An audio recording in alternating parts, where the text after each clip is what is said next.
Selamat datang di channel saya Serangga Gatal. Jangan lupa di like dan subscribe-nya. Oke, kita mulai. Sebelum Yi Daoxuan masih hidup, dia sudah menikah dan memiliki anak, pendamping Tao bernama Yu Xinyao, yang juga berasal dari pengadilan Dewa Qingwu. Dan Hua Hongzhen adalah saudara junior Yu Xinyao. Ketika Yi Daoxuan mengenal Hua Hongzhen, pihak lain hanyalah dewa keberuntungan tingkat tinggi. Istrinya, Yu Xinyao, sangat memperhatikan Hua Hongzhen. Menurut Yu Xinyao, Hua Hongzhen telah dibimbing oleh kakak perempuannya sejak dia memasuki pengadilan ilahi Qingwu untuk berlatih. Di jalan berikutnya, sebagai kakak perempuan dari keluarga yang sama, Yu Xinyao menunjuk dan membantu Hua Hongzhen berkali-kali. Hua Hongzhen memenuhi harapannya, naik selangkah demi selangkah di pengadilan ilahi Qingwu. Kultivasinya menjadi lebih kuat, dan statusnya menjadi lebih tinggi dan lebih tinggi. Sampai Yu Xinyao meninggalkan pengadilan ilahi Qingwu dan menjadi pendamping Tao dengan Yi Daoxuan, Hua Hongzhen sudah menjadi penatua yang kuat dari pengadilan ilahi Qingwu, dan kultivasinya hanya satu langkah lagi untuk dapat membuktikan ranah Master Taoisme. Dapat dikatakan bahwa Yu Xinyao tumbuh bersama Hua Hongzhen, saudara laki-laki junior. Di luar keadaan pikiran mencintai Wu dan Wu, Yi Daoxuan juga mempercayai dan menjaga Hua Hongzhen. Ketika saya mengetahui bahwa Taoisme Hua Hong yang sebenarnya telah menemui hambatan dan tidak dapat membuktikan ranah Taoisme, Yi Daoxuan dan istrinya Yu Xinyao bertindak bersama-sama dan menerobos masuk ke area terlarang yang menakutkan. Buah Dao bawaan diberikan kepada Hua Hongzhen. Hua Hongzhen juga mengandalkan buah Dao bawaan ini untuk membuktikan Dao dalam satu gerakan dan menjadi dewa keabadian. Kemudian, Yi Daoxuan dikejar oleh musuh-musuh besar surga dan dipaksa untuk membawa istrinya Yu Xinyao ke ujung dunia. Juga selama tahun-tahun ketika mereka melarikan diri dari pengejaran, Yi Daoxuan dan istrinya menerima surat bantuan dari Hua Hongzhen. Pada saat itu, Hua Hongzhen mengatakan bahwa karena dia berteman dengan Yi Daoxuan dan istrinya, pengadilan ilahi Qingwu mengalami serangan bersama dari banyak raksasa papan atas, dan itu dipertaruhkan. Hua Hongzhen sendiri bahkan lebih terancam dan hampir tidak bisa bertahan. Mengetahui berita ini, Yi Daoxuan dan istrinya tidak mencurigainya, dan bergegas ke pengadilan ilahi Qingwu untuk menyelamatkannya sesegera mungkin. Tidak pernah berpikir. Tapi itu jatuh ke pembunuhan yang direncanakan dengan baik. Pada saat itulah Yi Daoxuan dan istrinya menyadari bahwa Hua Hongzhen, yang paling mereka percayai, telah mengkhianati mereka. Apa yang disebut permohonan bantuan semuanya salah niat Hua Hong yang sebenarnya adalah untuk memikat pasangan itu ke pengadilan ilahi Qingwu. Pada saat itu, musuh besar Yi Daoxuan telah disergap di dalam dan di luar pengadilan ilahi Qingwu. Sebuah pembunuhan perampokan dipentaskan. Untuk membantu Yi Daoxuan melarikan diri, pada saat terakhir, Yu Xinyao tidak ragu untuk menghancurkan diri sendiri dan mengorbankan hidupnya untuk Yi Daoxuan dengan mengorbankan nyawanya. Meskipun, pada akhirnya, Yi Daoxuan selamat dari pembantaian itu. Tapi masalah ini telah menjadi penyakit jantung dalam hidupnya. Yi Daoxuan tidak bisa melupakan ekspresi sedih dan marah di wajah istrinya ketika dia mengetahui bahwa Hua Hongzhen, murid junior yang pernah dia anggap sebagai keluarganya, telah mengkhianatinya. Tidak dapat melupakan, sebelum kematiannya, istrinya tegas dan gila ketika dia mati-matian bertarung dengan musuh-musuh besar itu. Bahkan lebih tak termaafkan, apa yang dilakukan Hua Hongzhen, seorang pengkhianat. Kasihan. Sampai Yi Daoxuan meninggal, dia tidak menemukan kesempatan untuk membalaskan dendam istrinya. Kejadian ini juga menjadi keengganan terbesar dalam hidupnya. Sekarang, ingatan, pengalaman, dan emosi ini telah lama terintegrasi ke dalam Su Yi. Ketika melihat kembali peristiwa masa lalu ini, Su Yi tidak bisa menahan perasaan tertekan dan marah. Meskipun itu tidak akan mempengaruhi suasana hatinya, kebencian yang tak terlupakan ini membuat Su Yi tak tertahankan. Kebencian membunuh istrinya, kebencian pengkhianatan, jika Anda tidak membalasnya, bagaimana Anda bisa menjadi manusia? Oleh karena itu, ketika dia pertama kali melihat Kai Lei, dewa pengadilan ilahi Qingwu, Su Yi telah membuat keputusan, ketika dia pergi ke Nanhuo Shenzhou, dia harus mengakhiri perseteruan darah ini. Leluhur Hongzhen tentu saja masih hidup. Kai Lei melirik Su Yi dengan sedikit aneh, di tanah benua Dewa Api Selatan, siapa yang tidak tahu bahwa leluhur Hongzhen masih hidup? Hidup. Su Yi berbisik, senang hidup. Singkatnya, Kai Lei merasakan hawa dingin yang tak dapat dijelaskan di dalam hatinya, dan dia tidak bisa menahan diri untuk tidak terkejut. Yang Mulia ingin bergabung dengan pengadilan ilahi Qingwu, apakah itu karena Anda ingin menentang leluhur Hongzhen? Su Yi berkata dengan acuh tak acuh benar. Tidak, saya ingin merusak reputasinya dan menebus apa yang telah dia lakukan ketika mencoba untuk bertahan hidup. Kai Lei. Orang ini gila. Kalau tidak, beraninya kamu memukul kepala leluhur Hongzhen. Belum lagi di Nanhuo Shenzhou, hanya dengan melihat seluruh dunia Divine Realm, berapa banyak orang yang bisa menjadi musuh leluhur Hongzhen. Su Yi tidak mengatakan apa-apa lagi, mengangkat tangannya untuk menekan Kai Lei, dan memasukkannya ke dalam tungku perbaikan langit. Puan, apakah Anda benar-benar pergi ke pengadilan ilahi Qingwu untuk membalas dendam? Monyet kecil yang berubah menjadi burung pipit kecil mau tak mau bertanya. Pembalasan adalah masalah waktu, bukankah menurutmu pengadilan ilahi Qingwu memang tempat yang sangat cocok untuk berkultivasi? Su Yi berkata dengan santai. Monyet kecil itu berpikir sejenak dan kemudian mengerti. Luka pemiliknya masih ada, dan kultivasinya hanya pulih kurang dari 10%. Yang harus dia lakukan saat ini adalah bertindak rendah hati dan tidak aktif. Dan pengadilan Dewa Qingwu juga merupakan kekuatan raksasa teratas, dan memiliki sumber daya yang cukup untuk memuaskan kultivasi para dewa. Selain itu, jika Master memiliki kesempatan untuk menyusup ke pengadilan ilahi Qingwu, ia juga dapat menggunakan kekuatan pengadilan ilahi Qingwu untuk melakukan sesuatu. Apakah itu untuk menanyakan tentang berita dunia domain dewa, atau untuk melakukan hal-hal lain, itu akan sangat nyaman. Bahkan jika Anda mengesampingkan semua ini, selama Anda memahami situasi pengadilan ilahi Qingwu, akan sangat berguna untuk membalas dendam untuk Nanhuo Hongzhen. Ketika kami tiba di Nanhuo Shenzhou, kami akan bertindak secara terpisah. Su Yi berpikir, kamu berangkat ke laut tanpa batas untuk membantuku menemukan beberapa hal. Yang paling penting adalah melihat apakah orang-orang tua dalam daftar ini masih hidup. Dengan mengatakan itu, Su Yi mengeluarkan slip batu giok dan menyerahkannya kepada monyet kecil itu. Dalam slip giok, ada daftar 7 nama secara total. Monyet kecil mengambil slip batu giok dan berkata, Tuan, apakah Anda memiliki musuh di laut tak terbatas di kehidupan Anda sebelumnya? Su Yi menggosok alisnya dan berkata, itu tidak bisa disebut musuh, itu hanya beberapa bajingan durhaka. Sebelum Yi Daoxuan masih hidup, dia adalah penguasa laut tanpa batas dari domain dewa. Dikenal sebagai Iblis Pedang No. 1 Laut Tanpa Batas. Pada awalnya, dia dihormati di Pulau Qixia, di Laut Tanpa Batas, dan dia juga disebut pemilik Pulau Qixia. Pada tahun-tahun mengolah Laut Tanpa Batas, Yi Daoxuan sekali dan 7 orang moralitas dan kebenaran lainnya membentuk anggrek emas, dan mereka hidup dan mati bersama. Masing-masing dari mereka adalah pemimpin tertinggi dari satu kekuatan, jadi mereka disebut 8 Raja Iblis Agung dari Laut Tanpa Batas. Pada saat ini, nama-nama yang tercantum dalam daftar yang diminta Su Yi untuk ditanyakan kepada monyet kecil adalah 7 Demon Venerables yang telah membentuk anggrek emas dengan Yi Daoxuan. Alasannya sangat sederhana. Di antara 7 sahabat Yi Daoxuan, seseorang menikam Yi Daoxuan dari belakang, hampir membunuh Yi Daoxuan. Bahkan jika dia akhirnya selamat, Yi Daoxuan menderita cedera dao yang serius.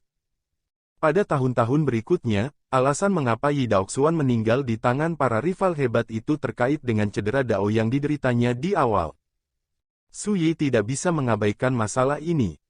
Dalam analisis terakhir, kehidupan Yi Daoxuan terlalu bergelombang dan menyedihkan, dan dia menderita terlalu banyak kesulitan. Seperti yang Hebo katakan, dia belum pernah melihat seseorang yang pahit seperti Yi Daoxuan. Beberapa keluhan, Yi Daoxuan sudah melepaskannya sebelum kematiannya. Tetapi beberapa keluhan membuat Yi Daoxuan merenung ketika dia sekarat. Misalnya, perseteruan darah antara Hua Hongzhen. Misalnya, kebencian yang ditikam dari belakang oleh teman-teman terbaik di Laut Tanpa Batas.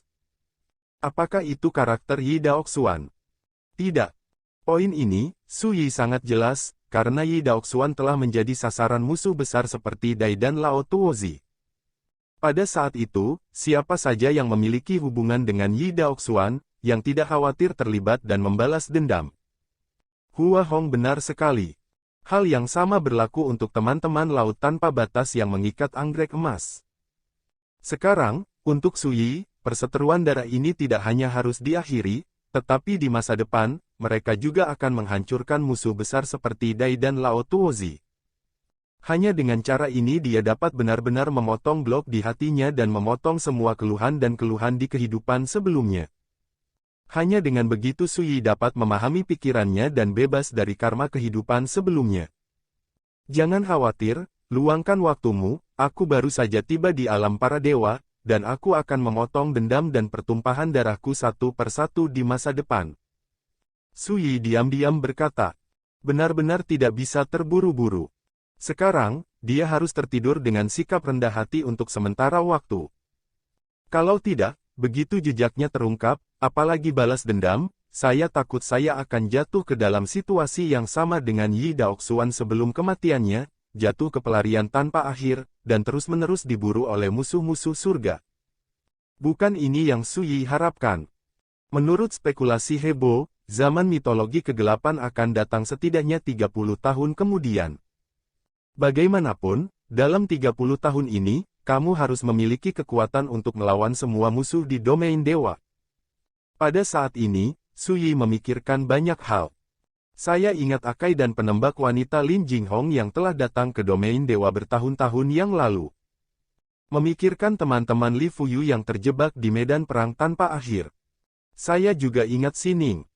Omong-omong, memang ada terlalu banyak keterikatan antara dia dan dunia domain dewa. Generasi kelima, Li Fuyu, dan generasi keempat, Yi Daoxuan, semuanya pernah menjelajahi dunia domain dewa. Bahkan dalam kehidupan ini, dia telah bertarung melawan banyak musuh besar di dunia domain dewa. Belum lagi 30 tahun dari sekarang, akan ada era mitologi gelap yang cukup untuk menumbangkan dunia para dewa. Pada saat itu, ruang dan waktu akan kacau, tatanan dunia akan benar-benar kacau, dan semua tokoh mitos masa lalu dan masa depan akan lahir satu demi satu di dunia ini. Di antara mereka adalah generasi ketiga Xiao Jian yang tertidur di jalan para dewa kuno. Namun, Su Yi tidak khawatir sama sekali. Karena, dia dalam kehidupan ini berbeda dari banyak kehidupan sebelumnya. Apa kebencian, kekacauan, masalah, kemalangan, bencana. Di mata Su Yi, mereka tidak lebih dari batu sandungan di jalan. Jika Anda menghalangi jalan Anda sendiri, Anda bisa memotongnya dengan satu pedang. Su Yi, yang sedang merenung, tiba-tiba memiliki pertanda di hatinya, dan tanpa sadar melihat ke kejauhan. Pada saat ini, mereka sedang menuju jalan bintang di Nanhuo Shenzhou. Sepanjang jalan, mereka sering melihat kapal harta karun dan biksu datang dan pergi, yang cukup ramai. Tapi sekarang, seorang pria berjubah perak sendirian, berjalan ke dalam kehampaan, mendekati kapal harta karun mereka. Pria berjubah perak ini memiliki rambut yang tidak terawat, dan dia ceroboh, memancarkan temperamen yang tidak terkendali. Orang ini terlihat muda, tetapi ada perubahan kehidupan kuno di tubuhnya, yang membuatnya berbeda. Ketika Su Yi melihat ke atas, pria berjubah perak itu tersenyum dan melambaikan tangannya. Jangan gugup, nama saya Ai Kun, seorang pejalan kaki. Ai Kun. Su Yi tertawa, nama ini terlalu asal-asalan, itu tidak masuk akal. Karena kamu lewat, maka cepatlah. Su Yi berkata dengan ringan. Pria berjubah perak yang mengaku sebagai Ai Kun mendekat sambil tersenyum dan berkata, dunia ini sangat besar, tetapi ini adalah takdir yang besar bagi Anda dan saya untuk bertemu di sini dan sekarang. Mengatakan itu, dia mengambil langkah dan datang ke kapal harta karun. Monyet kecil yang berubah menjadi burung gereja dan berdiri di haluan melihat ke atas, dan ada sedikit rasa dingin di matanya. Aku bukan orang jahat, jadi apa yang kamu takutkan? Pria berjubah perak itu melirik monyet kecil itu, lalu duduk di seberang Su Yi, mengeluarkan kendi, dan berkata, minum. Su Yi berkata, saya tidak punya nafsu makan. Pria berjubah perak itu tersenyum dan berkata, datang untuk melecehkan tanpa alasan, itu memang akan membuat orang menjijikkan dan menjengkelkan, saya mengerti. Dia mengangkat kendi, mengangkat kepalanya dan menyesap. Dia sangat nyaman, dan dia tidak melihatnya sama sekali. Jika kamu mengerti, lebih baik kamu pergi sebelum aku marah. Su Yi menggosok jarinya dan berkata dengan tenang, tentu saja, jika kamu tidak punya rencana, kamu bisa mengatakan niatmu secara langsung. Pria berjubah perak itu mengangguk dan berkata, sejujurnya, saya mencari seseorang. Orang itu bertanggung jawab atas kekuatan reinkarnasi dan dicari oleh para dewa dan Buddha. Saya sangat tertarik. Mata monyet kecil itu sedikit menyipit. Su Yi berkata dengan acuh tak acuh, apa yang kamu lakukan dengannya? Tolong. Ada ekspresi sedih di alis pria berjubah perak, aku ingin memintanya untuk mengambil tindakan dan menyelamatkan tuanku. Su Yi. Monyet kecil. Orang ini terlalu aneh, dia ingin membunuh Shizun. Dia masih terlihat sedih. Pria berjubah perak itu dengan cepat menjelaskan, jangan salah paham, kalian berdua, saya tidak tahan dengan rasa sakit tuan, jadi saya hanya berencana untuk membantu orang tua itu menyingkirkannya. Mengapa kamu memintanya untuk mengambil tindakan? Su Yi bingung. Pria berjubah perak itu menghela nafas, bukankah itu karena reinkarnasi? Tuanku masih tidak mau mati meskipun dia dalam situasi yang sangat menyakitkan. Saya telah memikirkannya. Jika saya dapat membantunya bereinkarnasi dan hidup kembali, itu akan sangat bagus. Mengatakan itu, dia menepuk pahanya dan berkata sambil tersenyum juga, saya juga menantikan hari ini. Setelah tuan saya bereinkarnasi, saya akan menemukannya, menerimanya sebagai murid, dan mendorongnya untuk berlatih setiap hari. Jika kamu berani memberontak, aku akan memukul pantatnya dengan penggaris. Su Yi. Betapa malangnya menerima murid yang luar biasa seperti pria berjubah perak, orang yang menjadi tuannya. Tapi bagaimana jika orang itu tidak membantu? Kata Su Yi. Pria berjubah perak itu merenung sejenak dan berkata, saya percaya bahwa ketulusan adalah cara terbaik untuk mencapai kesuksesan. Selama saya menunjukkan cukup ketulusan, orang itu tidak akan acuh tak acuh. Saat dia berbicara, dia membalikkan telapak tangannya, dan sebuah tas penyimpanan muncul. Di tas penyimpananku, ada 1000 kristal abadi dan 81 jenis obat-obatan ilahi di alam ciptaan. Semuanya adalah harta langka yang aku ambil dari tuannya, cukup untuk membuat dewa manapun ngiler. Apakah kamu ingin membukanya dan melihatnya?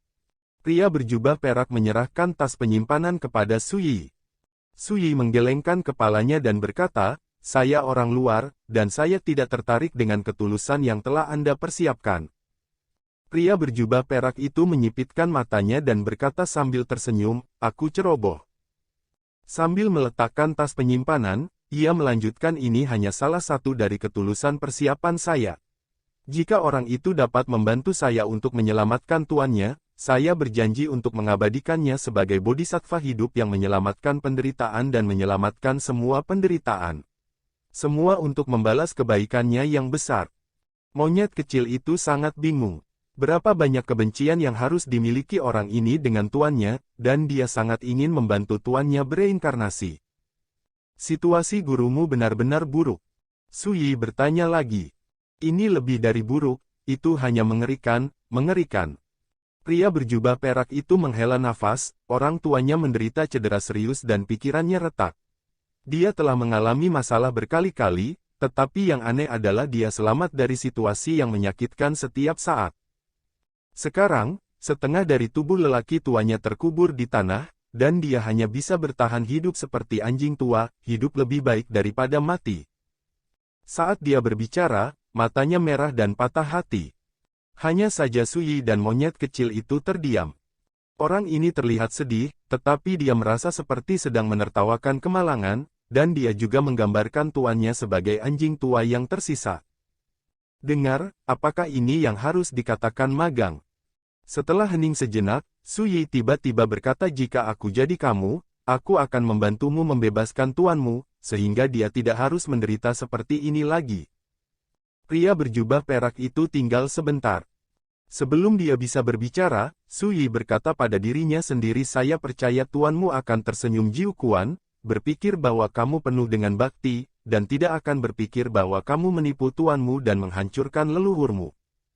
Pria berjubah perak itu tercengang dan tidak bisa berkata-kata. Su Yi berkata dengan serius, jika kamu tidak bisa melakukannya, kamu tidak berbakti kepada tuanmu. Sang Buddha juga dapat memotong daging dan memberi makan elang. Sebagai seorang murid, mengapa kamu tidak bisa memberi tumpangan pada tuanmu?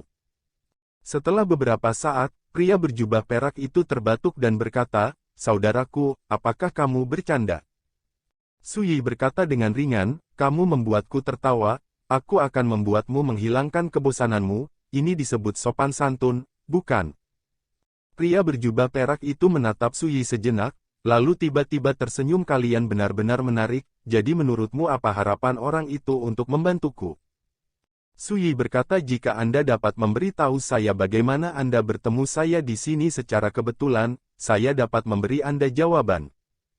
Pria berjubah perak itu tersenyum dan berkata, ini sederhana. Saat dia berbicara, dia membuka telapak tangannya, dan biji teratai yang bersinar muncul. Dengan munculnya benda ini, kekosongan di dekatnya berputar dan runtuh, dan gumpalan urutan waktu muncul. Pupil monyet kecil itu menyusut, dan seluruh tubuhnya meledak. Aroma biji teratai ini sangat menakutkan. Su Yi tidak bisa menahan diri untuk tidak tersentuh, dan berkata, apakah ini zat terlarang? Bagus.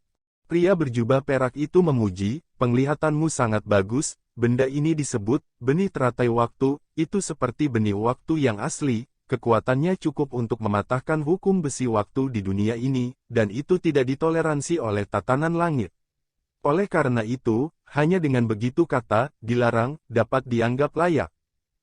Sebelumnya, saya menggunakan benda ini untuk memata-matai beberapa adegan yang terjadi di masa lalu di reruntuhan Gunung Gajah Surgawi di alam Changlan, dan dengan demikian menangkap beberapa petunjuk. Berbicara tentang ini, pria berjubah perak itu berkata dengan penuh arti, saya hanya mengikuti beberapa petunjuk dalam perjalanan saya. Saya tidak pernah berpikir bahwa dalam perjalanan, saya akan bertemu orang yang menarik seperti sesama penganut Tao. Su Yi sedikit mengernyit. Dia memang sangat terkejut, selundupan. Sejauh ini, dia baru melihat dua barang terlarang. Salah satunya adalah benih api era, yang kini telah diintegrasikan ke dalam tubuh benih api era. Salah satunya adalah sarung misterius yang ditinggalkan di sana oleh generasi pertama setelah melewati 9 surga dari ujian jalan dewa kuno. Dan dalam ingatan kehidupan sebelumnya, sama sekali tidak ada lebih dari 10 item terlarang di seluruh dunia Divine Realm. Setiap bagian memiliki kekuatan yang sangat misterius.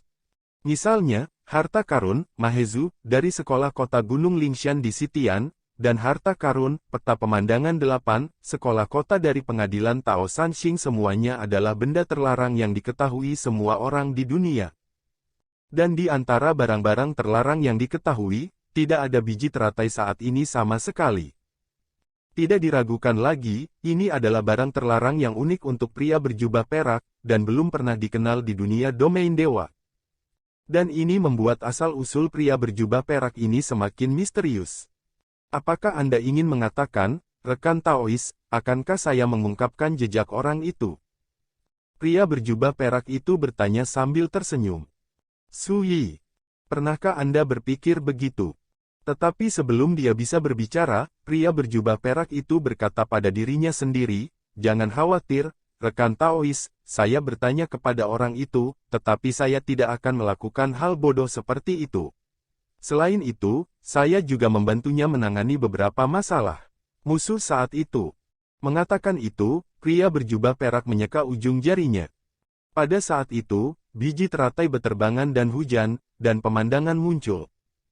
Apa yang muncul di layar adalah adegan pria berjubah perak memenggal para dewa di pengadilan ilahi Qingwu. Dengar, orang-orang yang mencoba melacak pria itu dibunuh olehku. Pria berjubah perak itu berkata sambil tersenyum. Mata Su Yi berkedip, dan dia berkata, Yang Mulia benar-benar bijaksana, memikirkan hal yang tidak terpikirkan. Miao Zan, pria berjubah perak itu tersenyum, jika kamu bertanya kepada orang lain, kamu harus melakukan yang terbaik untuk menunjukkan ketulusanmu. Su Yi berkata, menurut pendapat saya, meskipun ketulusan itu baik, kejujuran itu perlu. Pria berjubah perak itu tertegun dan berkata sambil tersenyum, pengingat teman saya benar-benar membuat saya merasa bingung. Ketika saya memiliki kesempatan untuk bertemu orang itu, saya akan jujur dan mengatakan kepadanya bahwa nama saya adalah Siming, dan saya datang dari tempat yang tidak diketahui, King Fengguan. Komandan.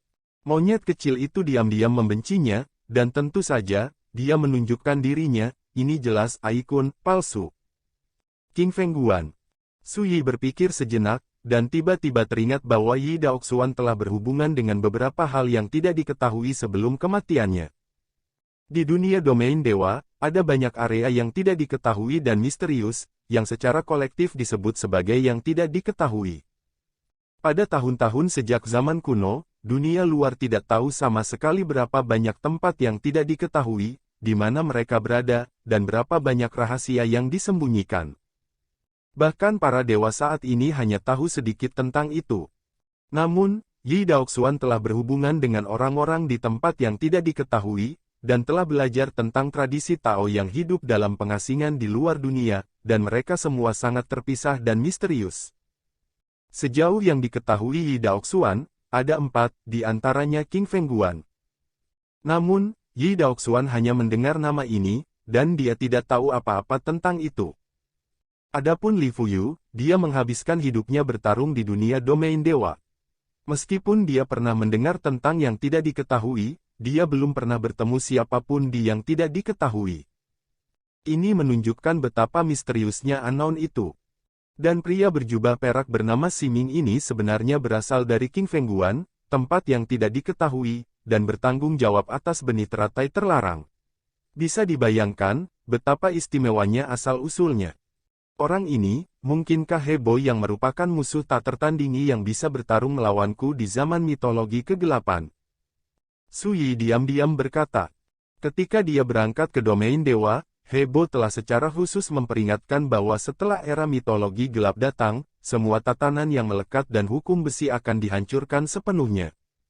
Yang paling penting adalah Hebo percaya bahwa pada saat itu, dia akan bertemu musuh yang tak tertandingi. Setelah Anda membiarkan musuh lama itu memenangkan Anda, di masa depan, Anda akan kehilangan kualifikasi untuk menentukan dunia. Dan ada lebih dari satu musuh seperti itu.